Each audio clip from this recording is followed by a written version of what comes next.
হাবিব ভাই যে কথা বলছে আমার কিন্তু পার্সোনাল স্ট্যান্ডিং তাই কি মামলাবাদী করা যাবে না। আমি এমনও দেখতেছি যে অজ্ঞাতনামা আছে হাজার হাজার, সে অজ্ঞাতনামা হাজার হাজারে আমি এমনও পরিবার পাইছি যারা জামাতে ইসলাম এবং বিএনপি কে সমর্থন করে, তাদেরকে তুলে নিয়ে গেছে। সো সেখানে স্পেসিফিক যার বিরুদ্ধে এলিগেশন থাকবে ভাই তাকে নিয়ে যাবেন এবং তার বিচার করা হবে। দ্বিতীয় কথা যে সুযোগ পেয়ে আওয়ামী লীগ সুযোগ সন্ধানেও ঢুকতে চাবেই।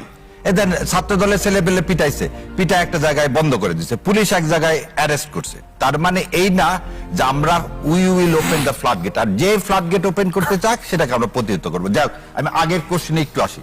আমার বড় ভাই দুইজন সিনিয়র সাংবাদিক আছেন, মাসুদ কামাল ভাই ও সাইদ ভাই, দুইজনের একটা কথাই দেখেন। মাসুদ ভাই বলতেছে কি যে কিছু সবই এই মানে ইন্টারিম গভর্নমেন্ট প্রভিশন তো কনস্টিটিউশনে নাই, এই কথাটা আমি বলতে চাইছিলাম। আপনি কিছু মানবেন না তা না।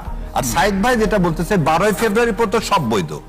আমি বারবার বলতেছি এই আদেশটা হচ্ছে 13ই নভেম্বরের, 12 তারিখ পর্যন্ত যদি সব বৈধ হয় তাহলে আপনি 13ই নভেম্বরে এই আদেশটাও তো বৈধ। তাহলে এই আদেশটা বৈধ অনুযায়ী আমরা তো ভোট করলাম, তাহলে যখন আদেশটা বৈধ হবে তখন এই আদেশের সাথে যে শপথের তফসিল সেটাও বৈধ। আমার প্রশ্নটা আমি আবার সাইদ ভাইকে পরিষ্কার করে দিলাম।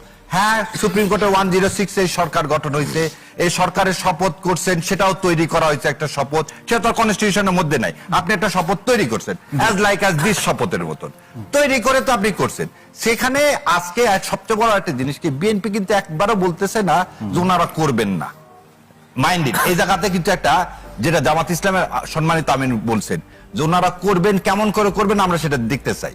ওনারা যেভাবে করবেন করলেই হলো। প্রথম কথাটা কি, করলেই হলো। জুলাই সনদের বাইরে যে, আমি আপনাকে যেটাই বলি, বিএনপি বা জামাত বলেন এনসিপি বলেন সবাই জুলাইয়ের শক্তি। না, এখানে আমার একটা প্রশ্ন আছে আলোচনা, এই যে মানা এবং সেটাকে বাস্তবায়ন করার যে প্রক্রিয়াতে, এটা তো বিএনপি একভাবে বাস্তবায়ন করবে, জামাত না সেই সুযোগ নাই। মানে আমি সেটাই বলছি যে সেই সুযোগ নাই। বিএনপি এটাকে মেনে, আমরা আলোচনার প্রেক্ষাপটে বলছি, বিএনপি এটা মানলো এবং তারা ওত নিল এবং সেটা বাস্তবায়ন করলো। সেই জায়গাতে আপনারা যদি আবার বলেন এটা বিএনপির মতো করে মানলো, তখন আমরা এটা মানি না, এই প্রশ্ন আসবে না। এই প্রশ্ন আসবে না। কেন আসবে না আপনাকে বলি। এখানে বলা আছে কি, কোরআনের প্রশ্ন দেওয়া আছে 60 জন এবং কোরআনে নিয়ে এটা আলোচনা হবে, 180 দিনের মধ্যে বাস্তবায়ন হবে। দ্বিতীয় কথাটা হচ্ছে যে যেটা কুযুক্তি বলতেছে, আমি কুযুক্তি বলবো না। রাজনীতিতে কৈটুল্য ছিল, চাণক্য ছিল এবং থাকবে। এটা হচ্ছে রাজনীতির গণতন্ত্রের একটা কি সৌহার্দ্য। কিন্তু কথা হচ্ছে সব কথার শেষে যদি আপনি বলেন তাল গাছটা আমার, কথা হলো জুলাই সনদকে যদি আপনি ডেভিয়েট করতে যান তাহলে দেশে অচল অবস্থা হবে।